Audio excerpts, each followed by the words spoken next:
Okay, so a bit of an introduction to our two presenters this afternoon.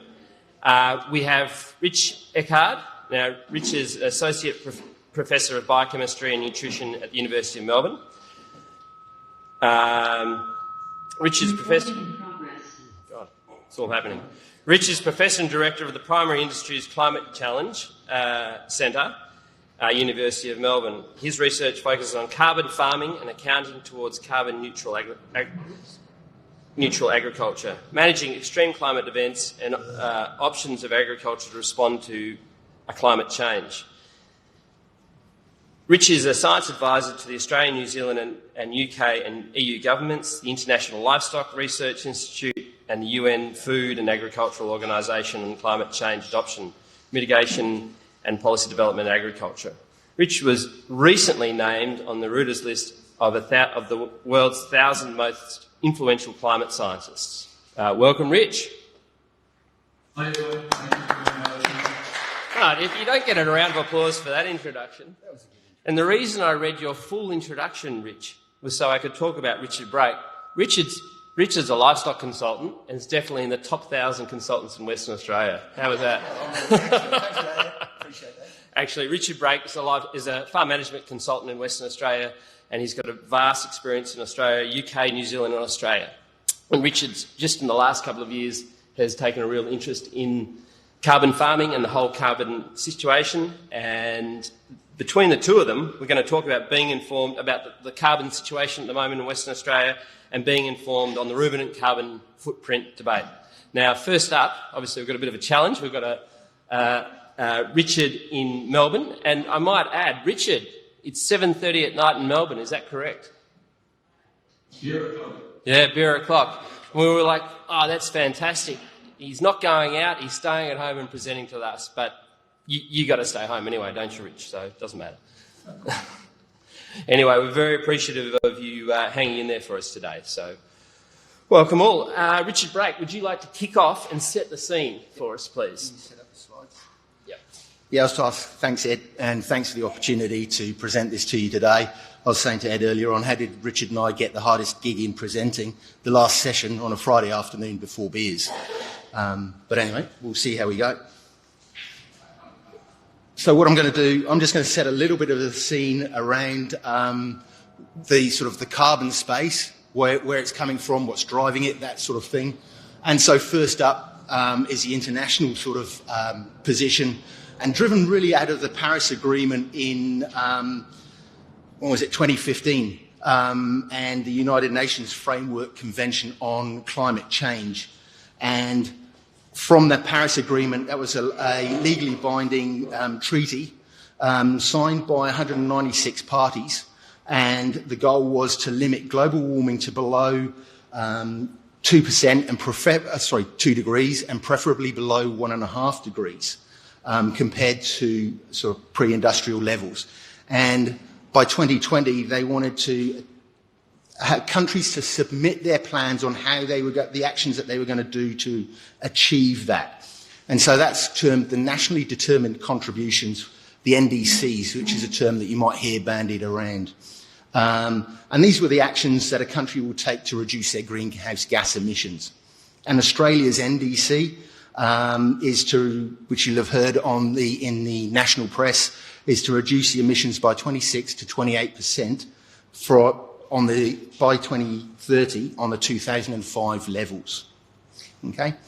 And there is recently, and Richard might have a bit more comment on that, recent work done on sort of global consensus that without rapid decarbonisation from fossil fuel energy sources, which was done by the Intergovernmental Panel on Climate Change, the IPCC, which you might hear us talk a little bit about, use that acronym a bit during the talk. Their sixth report, done in August 2021, that the world will not stabilise at 1.5 degrees by 2050 unless we move away from, or decarbonise away from fossil fuels now. So that's sort of a little bit of the international and sort of federal government framework. I go, well, that's good, but in my day-to-day life, that has limited impact on what I do. What has a bigger driver to me is my marketplace. And so you'll have seen some of the court rulings earlier on last year. Shell in a Dutch court was ordered to reduce their emissions a little bit more than what they were doing, and Shell internationally is regarded as one of the more proactive organisations in climate emissions reduction space. Exxon had lost 3 seats on their board to a environmental activist organisation, and shareholders are increasingly putting pressure on their boards and their companies to move away from profit and put more sustainability around it. And I'm going to come back to that with some of the companies in a minute. And this was from last week, just on the ABC website, that the shareholders on the ASX listed companies, shareholders are starting to use their voting power a bit more to drive climate action within those organisations.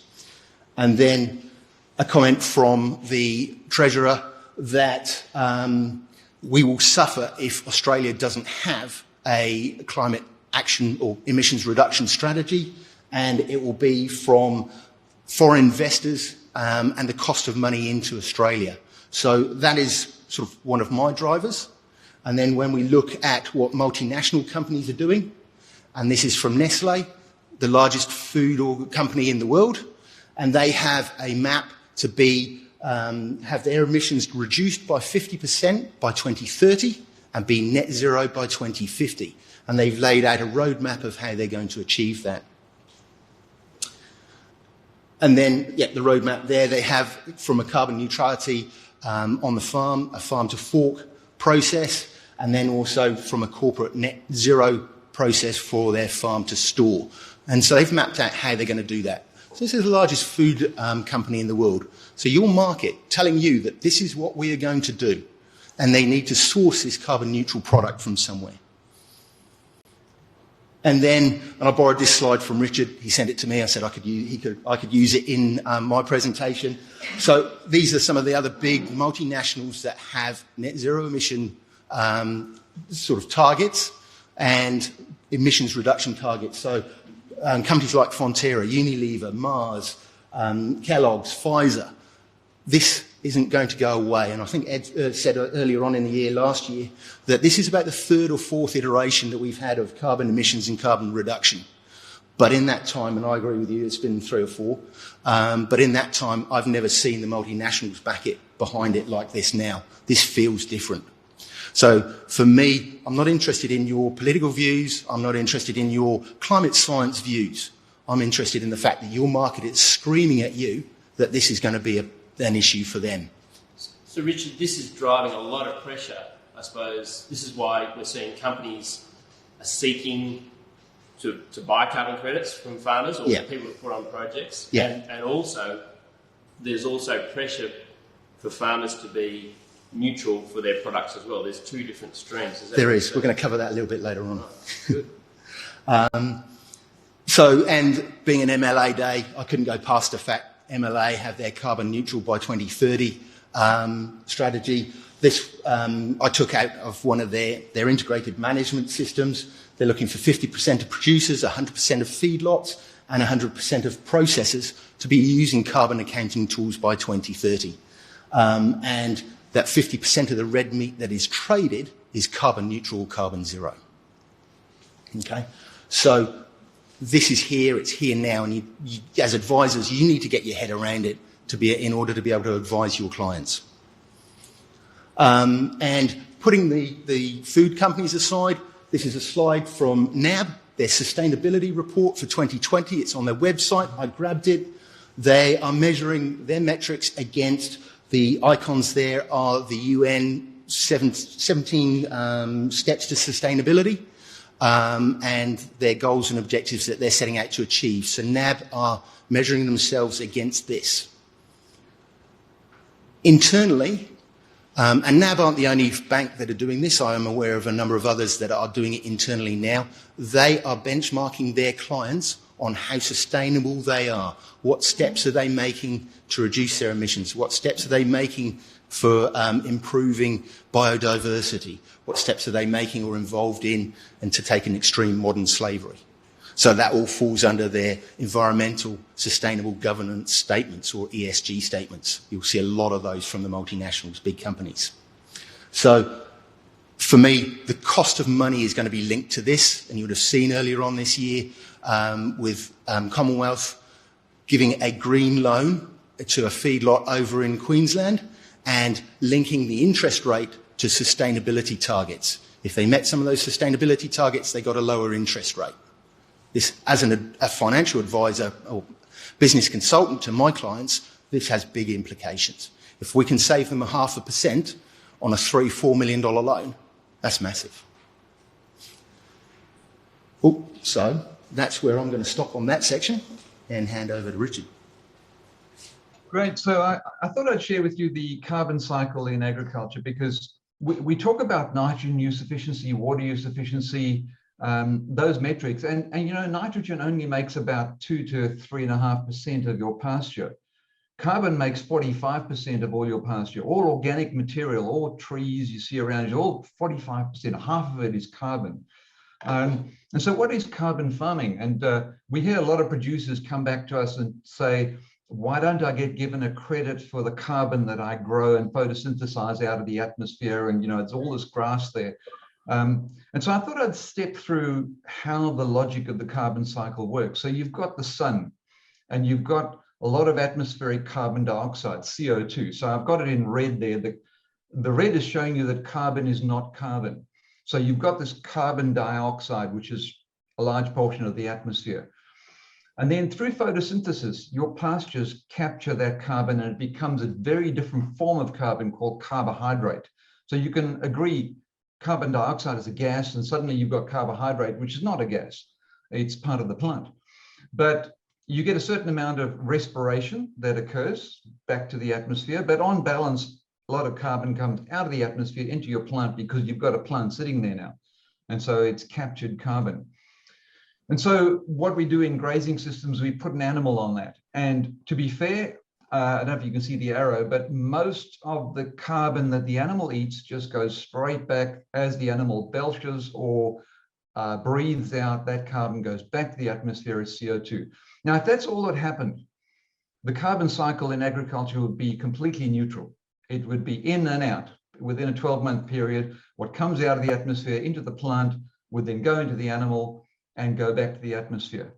All right, so it's a bit more complicated than that, because a small amount, and I stress it's a small amount, becomes methane. Now you can see that it's fundamentally different. It's not CO2, the gas, it's not carbohydrate in the plant, it's CH4, which is a different form of carbon. And unfortunately, that small amount of methane multiplies and warms the atmosphere a lot more than the original product. But it's more complicated than that. The animal defecates, so you get dung, which is a form of organic carbon that goes into the soil. You get the plant decays, whatever you're not utilizing in your grazing can become litter on the soil surface, and that's a large form of carbon that sits there. Some of it goes into the soil as organic carbon, but most of it just, the bugs eat it up and it goes back to the atmosphere as carbon dioxide. Some of the roots then become soil organic carbon, so it's now no longer a gas, it's now an organic form of carbon. Some of it leaches, but not a lot. And it can be in the form of sugars out of the roots, but it can also be just the roots themselves breaking down. And your grazing systems are a carbon pump actually into the soil. So every time you graze a pasture, it draws on root reserves, sucks up those carbohydrates, uses that to grow new green leaf, then starts photosynthesizing again, generates sugars in the plant, sends them back down to grow more roots. And so every time you graze, the roots slough off as they retreat and draw reserves to grow more grass, and then it photosynthesizes and puts it back. Each time it does that, it leaves residues of carbon in the soil. So we get a certain amount of carbon going into what we call particulate organic carbon, which is your very fast turnover fraction of carbon. You get some of that then becoming a finer fraction of longer term stored carbon in the soil, which is humus. That's what we call sequestration. Now, the purpose of that whole cycle is because it feeds microbes, it feeds bugs in the soil, and the bugs break down that carbon very dynamically. And the purpose of that cycle is to break down that organic matter and release nutrients back to grow grass. So in a highly managed pasture in a good rainfall region, maybe down south in your region, you could get 200 kilograms of nitrogen per hectare per year out of that breakdown of the carbon cycle.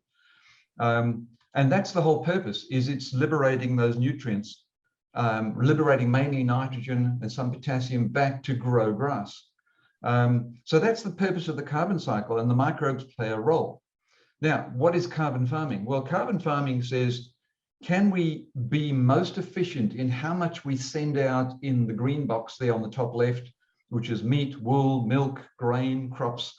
How efficient are we at capturing CO2 out of the atmosphere, 45% of it into a crop or pasture, and we send it out in the active product that we're trying to send? Now, the problem is, when you and I eat that product or consume that product, we respire that carbon back to the atmosphere, and it completes the neutral cycle. There's no storage of carbon. There's no stoppage of carbon somewhere in the agricultural system.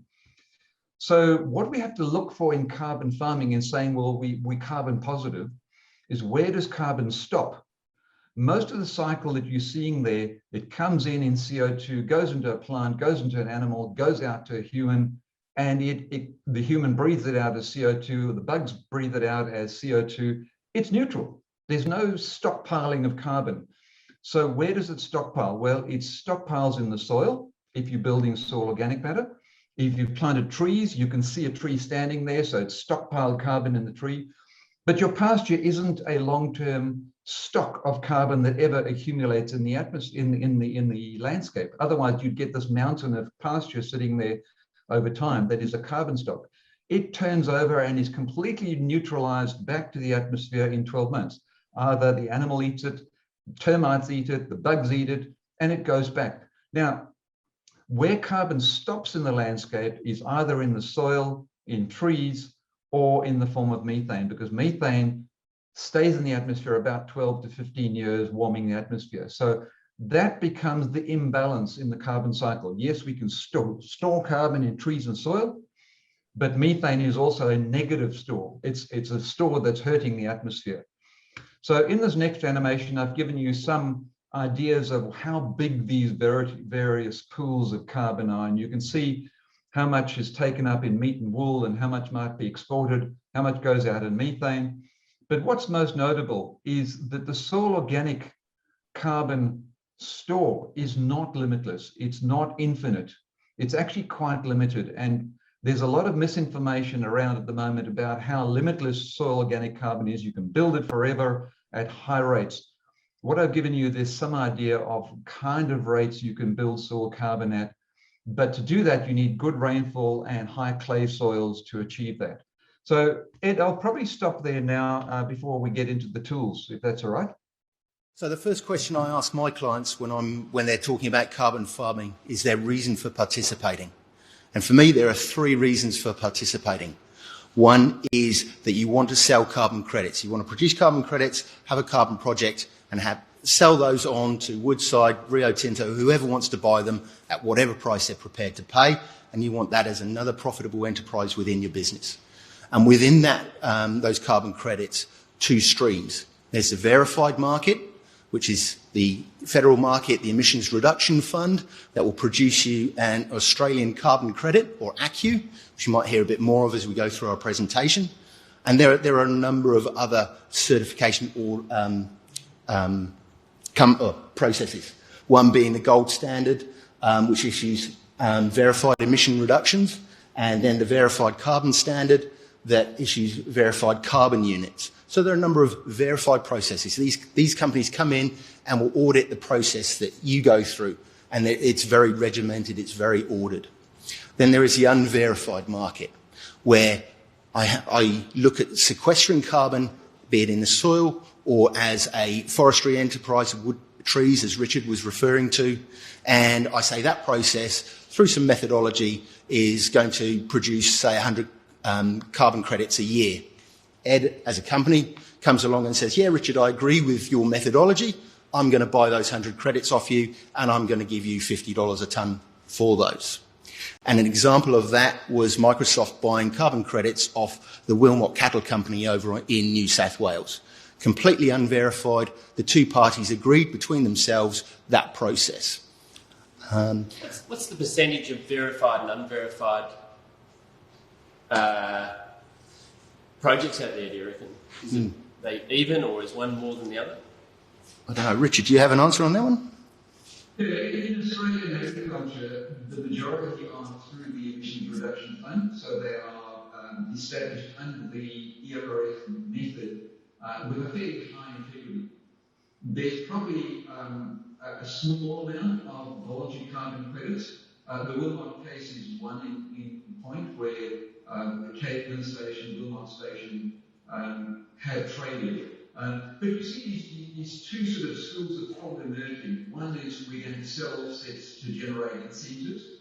Another school of thought is some of the case studies we've done on, say, jigsaw farms in Victoria, where they haven't engaged in any of these markets. They haven't bothered with the paperwork. They've just got us to do an audit on their property.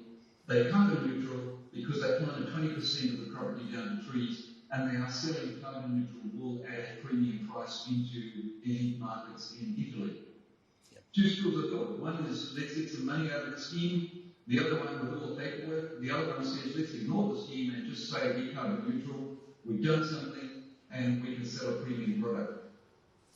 Yeah, so that was my second reason for participating. Yeah, no, that's all right. Was being carbon neutral, carbon zero, and being able to sell a product into a market, be that from Nestle or Mars or whoever you're buying your product, Heineken, Bortmalt, those sorts of companies, verifying that, and yeah, on selling it. And carbon neutral and net zero, where we're looking at, we've calculated the emissions that we're producing as a farmer. We'll come on to calculators a bit later on. We've taken management steps to reduce those emissions. And because we're in a production process, we're never going to bring those emissions down to zero. We're always going to have some emissions that we can't remove. So at some point, we're going to need, as an industry, to offset those. So then going into a carbon project and into the verified market or unverified market and selling those. Third reason for participating, which has probably been the one of the main drivers up until this point, has been an altruistic motive that the client wants to reduce their environmental footprint and build their soil organic carbon for other reasons other than from making money from it. So the three reasons, and then I'm going through an on-farm process, and the first one is understanding the carbon process and the carbon market, which we touched on earlier on. The second one is to baseline your existing management practices, and you're going to do that through carbon calculators. We need to know first, what are we emitting right now before we make any changes? And we need to understand how rainfall, how temperature, how seasonal variations impact those emissions, because they're not stationary, they're not static. The third step for me is then saying, we're going to set some benchmarks, we're going to set some targets. And we can't do it all in one year, we can't do it all in one go. So are we going to reduce our emissions by 10% in the first year, 10% in the second year? So we've got a 10-year plan, or are we going to step that up a bit? And what are we going to focus on? Are we going to focus on the sheep enterprise? Are we going to focus on the cattle enterprise? Are we going to focus on the feedlot? We don't have resources to do the whole lot in one go. Then we'll reduce the emissions, so we'll make management changes. And we've heard earlier on this morning by Sarula being anti-methogenic compared to clover. So we might change the species mix made in our pasture and look at the emissions reduction that we have there. And we've got some strategies that we'll look at a bit later on when we talk about management changes as well. So we've reduced our emissions. And we've brought that baseline number down, but we've still got some carbon emissions there, so we need to offset those. Now, I might not, as a farmer, I might not want to do a carbon project on my place, so I can go into the carbon market and buy credits from Ed, who's put in a carbon project, and he's happy to sell them to me. Or I'm going to say, I'm happy to put a carbon project in place, I'm going to regenerate a corner of my farm that's unproductive and doesn't really grow much, so I'm going to actually put trees in there, sequester some carbon. I'm going to generate carbon credits off that. I might generate, say, 100 carbon credits off that. I need 20 for myself to get myself to a net zero position, and I can sell the remaining 80. And as a business, I'm carbon zero. And then we're going to monitor that and review that annually. So it's going to bounce around. And that I'll throw back to you, Richard. Now that's my process for on-farm. Yeah, so it brings us to a discussion about, well, how do we do this? What are the tools that are out there to know what our baseline is? So 2 slides here, just to step you through. I'm presuming, can everyone see the carbon accounting tools slide? Yeah, we can see that. Good. All right, so the thing is, there's a whole bunch of tools out there already. And you'll probably know some that are not even on the list here. So I've just got a list here of a tool by CSRO called FarmPrint. It's still in development. The Cool Farm tool uses an international method, but I'd sort of bring you into the top right of this, which is the Greenhouse Accounting Framework tools. Those are the tools that we at the University of Melbourne developed about 18 years ago now. And one thing to look for in tools is that they are maintained current with the National Greenhouse Gas Inventory calculation method. Some of the tools on the page here are not currently updated. We try to maintain ours very current with the inventory method, but we also try to make them very sort of transparent Excel tools so that your farm consultant can take our spreadsheet and bury it behind their farm management software. So if you want to know what your greenhouse gas footprint is, you could use these tools. There's a bunch of them there. And our Excel tools, for example, there's a sheep and beef calculator, which will tell you exactly what your emissions are on your farm, including the trees and how trees can be deducted off your balance. So how does that work? Well, there's a bunch of tools we've got. So you can use those tools to calculate the greenhouse gas emissions. So that'll tell you what the methane, nitrous oxide, and to some extent the tree carbon is. But in order to get a full greenhouse gas account, you would need to know what the carbon position is. So the left-hand side of the screen is what the methane, nitrous oxide is from your property. The right-hand side of the screen, when you're talking about carbon stocks, it's quite different. The left-hand side, you can do that on an annual time step and say how much methane, how much nitrous oxide was produced, and what can we do about that. The right-hand side says there's 2 separate questions there. One is, what's the total stock of trees I've got on my farm, and what's this total stock of carbon I've got on my farm? But you can't deduct that every single year off, because you've got a tree there. You can't deduct the total carbon every year off your greenhouse gas emissions. You can only deduct the amount by which that tree changes in 12 months, because next year you want to do it again, and the next year you want to do it again. So you need to know how much carbon you've got in the trees, but how much it is changing every year, because that's what gets deducted off your greenhouse gas balance for the year. Same with soil carbon. So you can either go with direct measurement of tree carbon, or you can go with direct measurement of soils, or you can use some of these models that are available to calculate that. Now, we're in the process of building a simplified version of that into the tools that are on the left of the screen. So watch this space. We've already got a simplified version of a tree calculator in there, which will allow you to say how many trees have you got, how old are they, what species, what region, what rainfall, and how much carbon is therefore in those trees on an annual time step. We're going to do the same with soil carbon, put a simple calculator in there. But in order to determine whether your farm is, what your carbon baseline is and what your carbon net position is, basically you've got to count the methane, the nitrous oxide on the left, and the carbon stocks on the right, and the degree by which those are changing. So that is the net calculation. I'll hand back to you, Ed. Just while we're there, Richard, with the calculation, there has been a bit of discussion regarding the emissions from livestock and the calculation of that. And when we had a chat before, we talked about credibility of the changing the calculation or the debate about it. Would you like to, can you comment on that? Yeah, so there's a fair bit of discussion around green methane versus black methane, and be careful, that's a complete furphy. So you've got the agricultural industries arguing that livestock methane is green methane and methane from coal seam gas is black methane.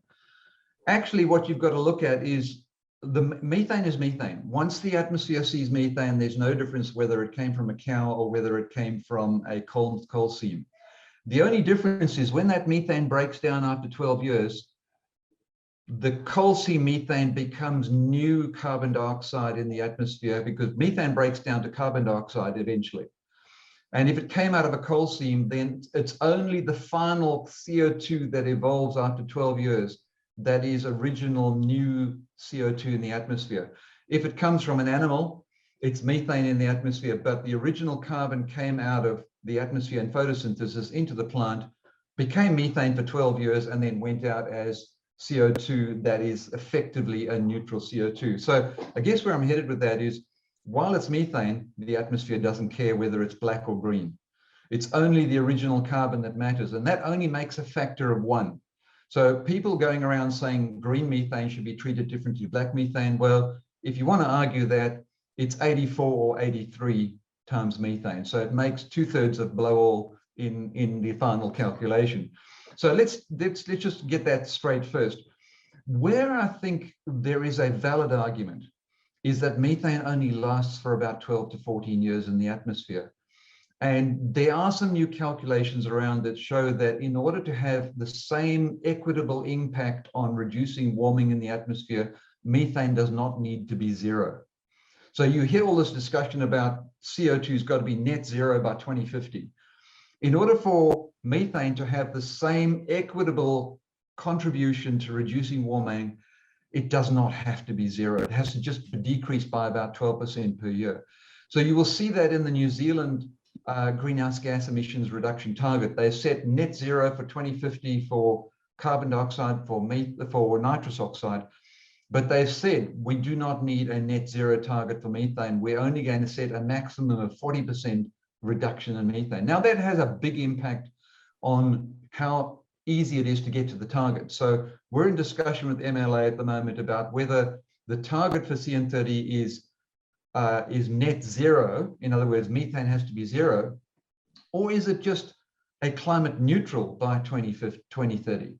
If it's climate neutral, then actually all you're doing is neutralizing the effect of methane, which means it's gone down by about 30–40%. It's not 0 methane. Makes a huge difference to the target for the livestock industries. So I think that's where we're at, Ed. Richard Brake. Yeah, Richard, I was going to get you to go back a couple of slides, and I'll go over the calculate, your first slide that you had there for the calculators. That one. So as an advisor, there are a number of different calculators out there, and the question I get asked is, do they all give the same answer? And the answer is no, because they use different factors of emissions intensity in their calculations at the back end. For me, it's a case of pick one that works for you and meets your parameters, and work with that and work with it consistently. And as Richard said, make sure it's updated with the current reduction strategy. So for me, I use the University of Melbourne pick tools. It fits very nicely with what I do. I can bolt it on the back end of what I do. I can feed the information through, and my emissions number drops out. Also, with my clients, say to them, keep it very simple first. Look at what you can control within your own business, and how you manage that and manage the emissions side. So on the, can you put me back to my, so on the calculators, when you're picking the calculators, I link it back or liken it to phones. There'll be a number of people in here that have got iPhones in their pocket. I have a, Just keep it like that. Yep. I have a Galaxy in my pocket. I'll never use an iPhone. I hate them.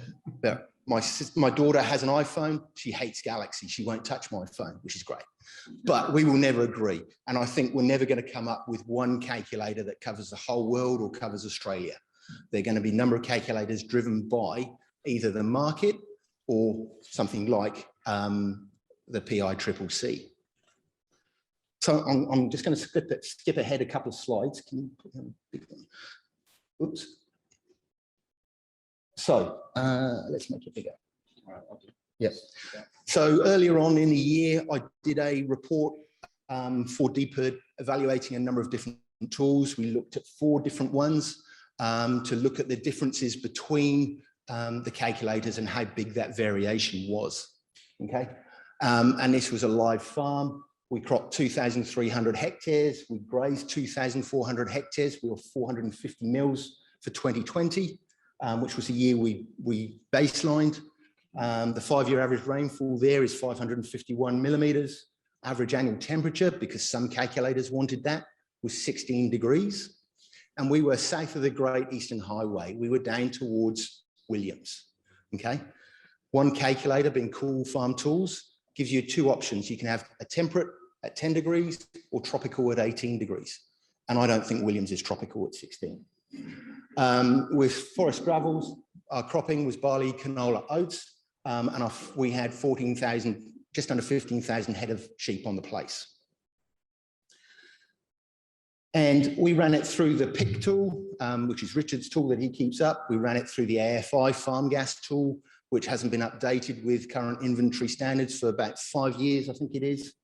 The Cool Farm tool, which is an international, multinational consortium that puts together a tool, which a lot of the international, multinational food companies use. AgriCalc is a Scottish one that was put in there. I wanted to see what the differences were coming out of the UK as well, and then the average. And the lowest, as you see, for the crop was 557 tonnes of carbon dioxide equivalent emitted per year, and the highest was 3,000 tonnes. So a big variation, with the average being 1,800.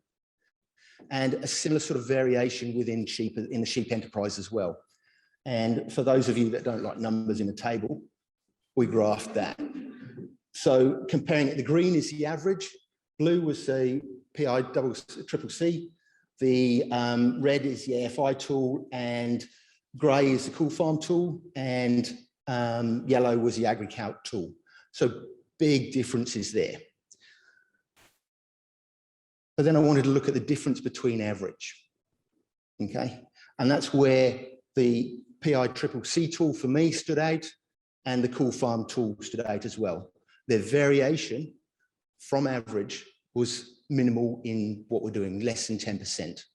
Whereas the AFI tool was sort of 60% below the average, and the AgriCalc tool being 60% above the average, which is not surprising given where they came from, or the AgriCalc tool came from. But for me, it's not necessarily which tool is right, which tool is wrong. I'm going to use one tool, I'm going to stay with it. The changes are going to be, the changes that I make from a management point of view, I'm going to see each year. If I switch between calculators, it becomes difficult to measure them. Okay, so if I top back, so on-farm process. So then some of the management changes that we're looking at, we've got our baseline, what changes are we going to make? And we can look at some soil carbon options, such as the biochar, green manuring, compost, lifting organic matter that way. We can look at the anti-methogenic pastures. We've talked about bicerula. We can increase pastures in the cropping rotation. They're great at sequestering carbon and building the soil organic carbon. And yeah, increasing that length of time that the pasture is in the rotation for. We can increase the legume content. We're talking about the bicerula. We can look at shrubs on suitable country. And Phil's got more knowledge in that than I ever will have. And then we can look at, from a sequestration point of view, the shelter belts revegetation on suitable country that is unsuitable for cropping or poor for cropping, or straightening up a paddock so our A-B lines are straight. And then anti-methogenic feed additives, so like the red seaweed, the I can never say it, asparagus, red seaweed anyway, we'll call it that. I can never say it. But when you look at all of these, they will have a carbon reduction potential. They will reduce your carbon emissions. But the biggest thing for me is they will have a productivity gain as well. They will improve yield, they'll improve water retention, they will improve weight gain. So we should be making these changes from a productivity point of view, regardless of whether they reduce emissions. And the emissions reduction that comes with it is the cream on top. Yeah. And then there are the co-benefits, so those productivity gains that I was talking about, the improving water use efficiency. We have more soil organic matter in the soil, we've got more carbon there, we've got a greater water holding capacity. The shelter belts, we're providing protection from the stock and also the grazing shrubs as well, the windbreaks. We're improving our soil quality, we're improving fertilizer efficiency, so nutrient cycling within that in the soil. We can improve our livestock production efficiency. If we've got better feed that we're producing, we've got quicker weight gains, we can turn them off quicker. We were talking about ewe mortality earlier on. Is that going to improve that there? Then financial diversification as well.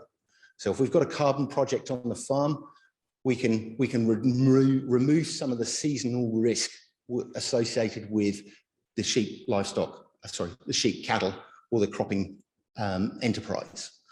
And then there's the environmental benefits as well, and natural capital improvements, which are coming thick and fast, to value those on the balance sheet.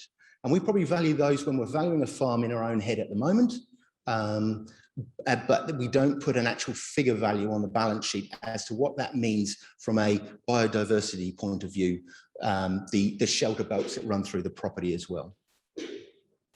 So that was me on the management side. Richard, have you got anything to add on that?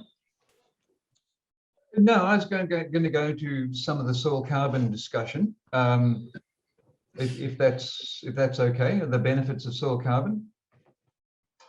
Oh, go ahead. We just lost you there for a second. Go Yeah, if we switch across to the slide here, there's a couple of things to talk about around soil carbon. You know, we would have heard about the fairly sort of well-publicised sale that Wilmot and Cavan Station sold carbon credits to Microsoft.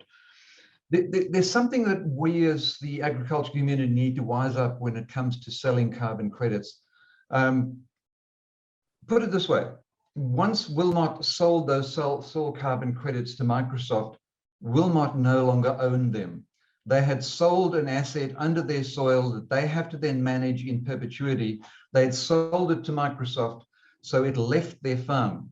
Wilmot will never be a low carbon producer again because that carbon credit can't be used twice. It went to Microsoft. Secondly, the industry livestock, the red meat target of CN30 gets progressively harder because if people keep doing that, then that leaves the country, it leaves the industry. So it's gone to Microsoft. It's no longer part of the red meat industry's CN30 target. So if that keeps happening, it becomes harder and harder to achieve the CN30 outcome. Thirdly, Australia loses because that carbon credit left Australia. So any commitment we've made to Paris becomes progressively harder the more we sell those credits outside of Australia. So I just think we need to be cautious about some of these claims that are going on about we've made all this money by selling soil carbon. It was only 2 weeks ago that actually Wilmot for the first time realized they would never be a low carbon producer because they've sold their carbon credits.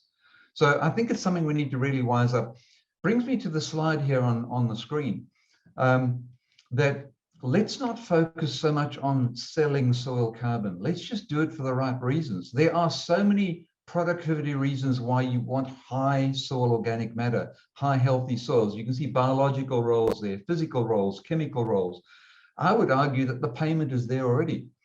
We ran some scenarios in Western Victoria around Hamilton and Birchip on low versus high carbon soils under grazing. And just on 2 of these attributes that are down the bottom here, just one on the reservoir of nutrients, the nitrogen mineralization potential of a high carbon versus low carbon soil is worth $100 worth of fertilizer equivalent per year. Just the water holding capacity of a high carbon soil is worth another $100 a hectare of productivity value. So there's $150 to $200 worth of inherent productivity value of having high soil organic matter. And under that same scenario, the soil carbon trading benefit was $20 per hectare per year. So why would you chase $20 of carbon credit trading to risk your future carbon balance on your property and not just chase the inherent productivity value of having high soil organic matter for all the reasons on the screen here? So I thought I'd just then talk through some of the misnomers about soil carbon. One thing about soil carbon, this comes from an experiment in the UK. It's been running for 300 years. So it's the quintessential view of what soil carbon can do. Cropping will get rid of soil carbon very quickly. So if we put plows or rotary hoes through our pastures, we can get rid of our soil carbon, 300 years worth of soil carbon, we can get rid of in 2 years. But if you change management and you start going along that top line, you can see you can restore that carbon, but it takes a long time to restore. So we can get rid of it quickly by mismanagement, but we can take a long time to get. Yes, it gains early, lots early on, but it takes a long time to restore. The second point is it always follows the law of diminishing returns. You get nothing for nothing. You can't build soil carbon indefinitely for the rest of the time. And there's a lot of misnomers out there by carbon aggregators trying to say you can get 1% change in soil carbon year on year. That is impossible. Nothing in biology works that way. So you can build it quickly initially if you come from a low starting point and have got good rainfall, but it will eventually tail off, and its new steady state will reflect your management, how you're managing the property. That brings us to the blue line, which says if you do this change management and you stop putting those nutrients on, or that irrigation or that better grazing management strategy, or you put a crop in and disturb the soil, you go back to where you started very quickly.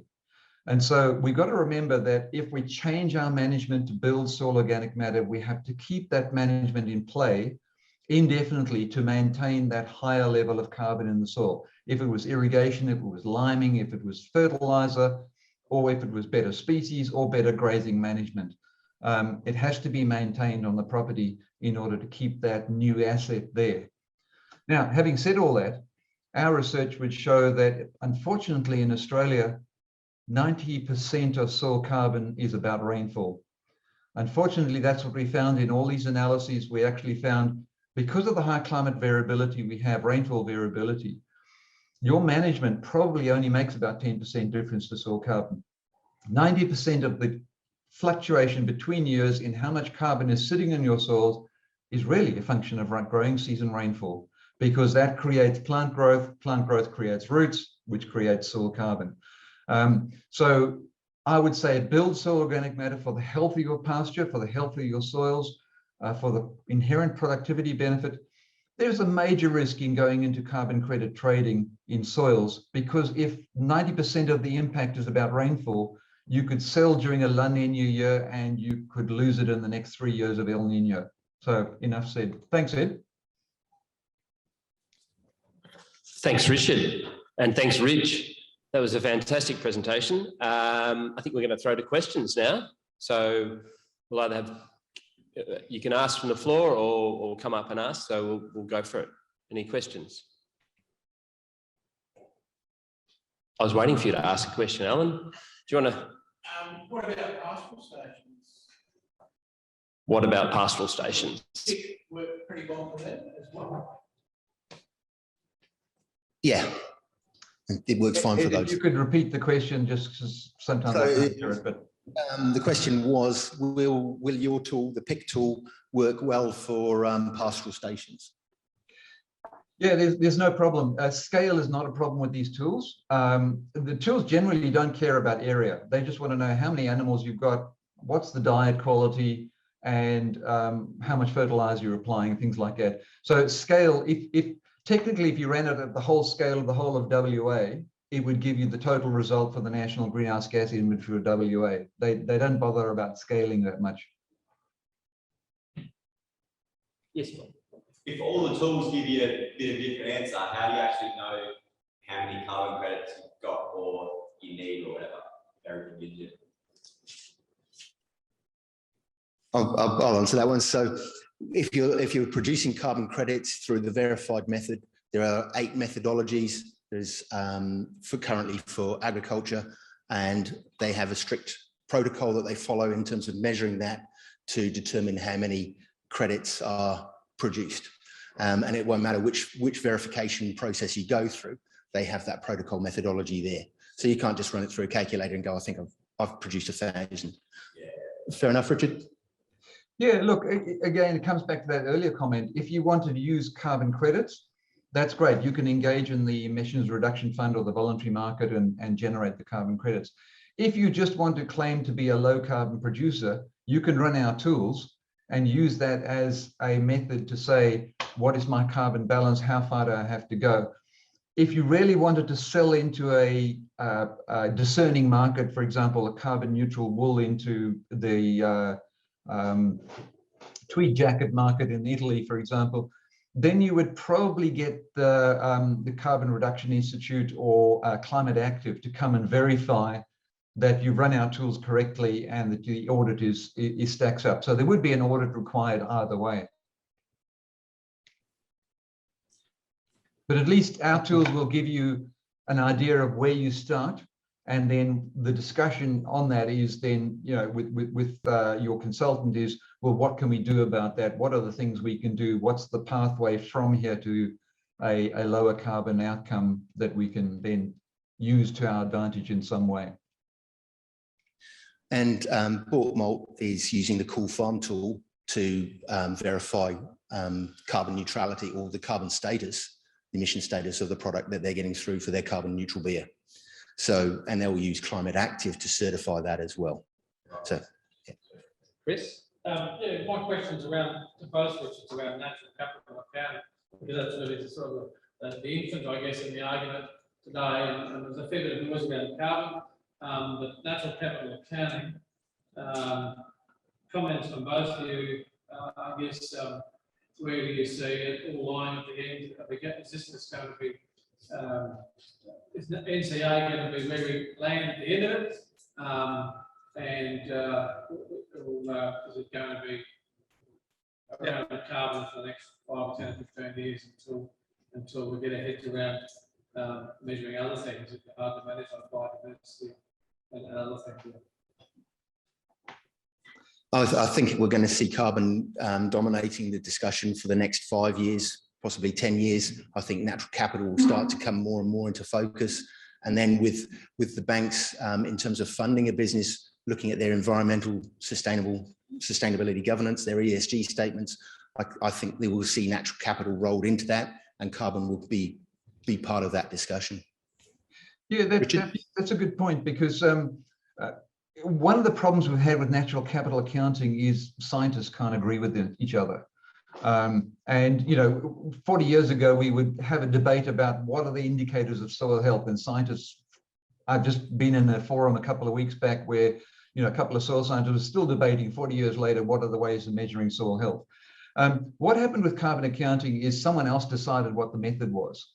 So the IPCC dictated a method, and so it ended that endless debate about how do we measure natural capital. I would say that in a period of time, we have moved on the other natural capitals, and we are far better placed now to start quantifying those. And, you know, I do a lot of work with Rabobank, for example, and you would be stunned when you see what Rabobank can tell you. I looked at their software the other day, and I said, so show me how many dairy farmers in New Zealand, in the Canterbury Plains region, have done a carbon audit on their property, and they zoom, and gave me a number. They're all over it. So where the banks have gone is saying, well, in the absence of actual metrics, let's use subjective assessment until the metrics come through.